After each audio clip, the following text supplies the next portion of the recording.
গ্রামের এক বৃদ্ধ লোক বাজার থেকে সস্তা দামে একটা ফুল প্যান্ট কিনে আনছে। এখন বাড়িতে এসে সেই ফুল প্যান্টটা পরে দেখে, বন্ধুরা এই ছবিটাকে ভালোবাসলে অবশ্যই সাবস্ক্রাইব করো, না করলে দরকার নাই। ফুল প্যান্টটা তার পায়ের থেকেও আধ হাত বেশি লম্বা। তখন সেই বৃদ্ধ লোক তার স্ত্রীর কাছে গিয়ে বলল, আমার এই প্যান্টটা আধ হাত বড় হয়েছে, তুমি প্যান্টটাকে আধ হাত কেটে সেলাই করে একটু ছোট করে দাও তো।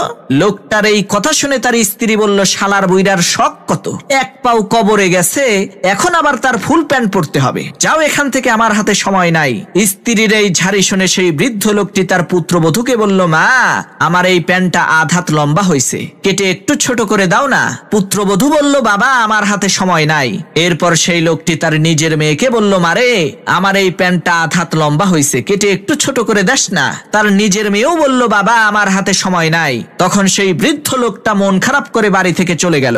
তখন সেই বৃদ্ধ লোকটার স্ত্রী চিন্তা করলো, আহারে আমার স্বামী বুড়া মানুষ, কয়দিনই আর বাঁচবে, একটা প্যান্টই তো পরতে চাইছে, দেই একটু সেলাই করে প্যান্টটাকে ঠিক করে দেই। এই চিন্তা করে সেই বৃদ্ধ লোকের স্ত্রী ফুল প্যান্টটাকে আধ হাত কেটে ছোট করে জায়গা মতো রেখে দিছে। এদিকে বৃদ্ধ লোকটার পুত্রবধূ আবার চিন্তা করলো, আহারে আমার শ্বশুর ছোট একটা কাজ দিছে, না করলে খারাপ দেখা যায়, দেই প্যান্টটাকে কেটে একটু ছোট করে দেই। পুত্রবধূ ও প্যান্টটা নিয়ে আধ হাত কেটে সেলাই করে জায়গা মতো রেখে দিছে। অন্যদিকে সেই বৃদ্ধ লোকটার নিজের মেয়ে, সেও চিন্তা করলো, আমার আব্বা প্যান্টটা কাটতে কইলো, কাটলাম না, এটা কি ঠিক করলাম, যাই প্যান্টটা কেটে একটু ছোট করে দেই। এইভাবে তিনজন মহিলা মানুষ মিলে ওই ফুল প্যান্টটাকে নির্যাতন করে 1.5 হাত ছোট করে ফেলছে।